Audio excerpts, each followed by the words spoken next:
বিচারটা কালকে হবে, সরাসরি সম্প্রচারিত হবে। বিচার নিয়ে নানান ধরনের আয়োজনও আছে। এটা বিভিন্ন জায়গায় দেখানো হবে। ডাকসু এক ধরনের আয়োজন করছে, বিভিন্ন স্থানের শিক্ষার্থীরা নিজেদের মতো করে আয়োজন করছে।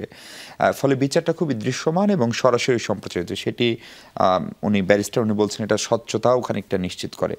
প্রশ্ন হচ্ছে যে এই ট্রাইব্যুনালের যে ধরনের সংস্কার ব্যারিস্টার মোমেন বলছিলেন আরও কাজ করা যেত, সেটা কি আসলে সরকার সময়ের অভাবে করলো না, নাকি আরো অন্যান্য? আমরা জানি সরকার একটা বিশেষ পরিস্থিতির দায়িত্ব নিয়েছিল, ফলে সবকিছু মিলিয়ে করা হয়ে উঠলো না, বা এটা আদৌ ভবিষ্যতে আরেকটু করা সম্ভব কিনা এই বিচারের পরেও, কারণ বিচারটা তো একটা চলমান প্রক্রিয়া থাকবে। ধন্যবাদ।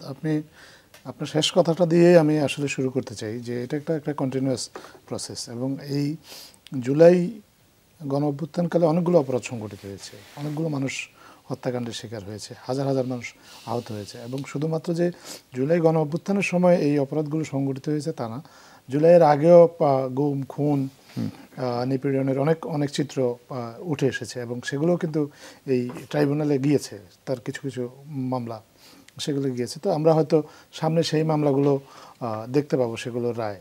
আপনার এই যে মামলাটা, এই মামলাটাই কিন্তু আসামির সংখ্যা খুব কম।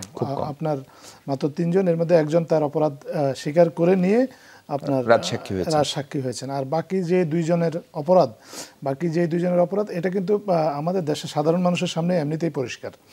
এবং আন্তর্জাতিক জাতিসংঘের যে তত্ত্বাবধানে যে তদন্ত, সেখানেও কিন্তু তাদের যে দায়টা সেটা এসেছে। আপনাদের গণমাধ্যমের যে বিভিন্ন প্রতিবেদন, সেখানেও কিন্তু তাদের এইসব ঘটনায় তাদের কি দায় দায়িত্ব ছিল সেগুলো ফুটে উঠেছে।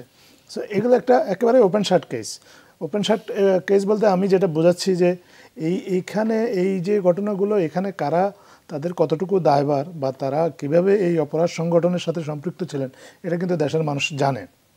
কিন্তু তারপরেও আপনার পারসেপশনের উপর তো আর বিচার হয় না, বিচার হয় আপনার সাক্ষ্য প্রমাণ এবং আইনের ভিত্তিতে, তথ্যের ভিত্তিতে। আইন যতটা সম্ভব অন্তর্বর্তীকালীন সরকার সংস্কার করেছে, এবং বিচারের স্বচ্ছতা নিশ্চিত করার জন্য আপনি দেখেছেন যে সাক্ষ্য গ্রহণ পর্যায়ে সাধারণ মানুষের জন্য তাদের সাক্ষ্য গ্রহণের এই দৃশ্যগুলো উন্মুক্ত রাখা হয়েছে, যাতে অন্তত মানুষ বুঝতে পারে যে যারা সাক্ষী দিচ্ছেন তারা আসলে কি বলছেন, সাধারণ মানুষ কি দেখেছে, যারা সাক্ষী দিচ্ছেন তারা কি বলছে। তো আমি মনে করি যে প্রসিকিউশনের দিক থেকে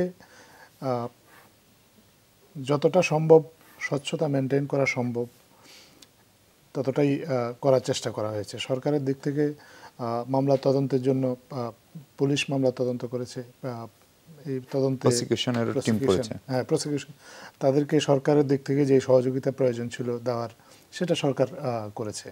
বাকিটা তো আসলে আদালতের সিদ্ধান্ত। তারা প্রসিকিউশনের যদি যুক্তিতর্কে সন্তুষ্ট হয় বা প্রসিকিউশন যদি সন্দেহাতীতভাবে তাদের অপরাধ প্রমাণ করতে পারে, তাহলে আদালত তার মতো করে সিদ্ধান্ত দেবে। এখানে তো আর সরকার বা অন্য কারো কিছু বলার নেই।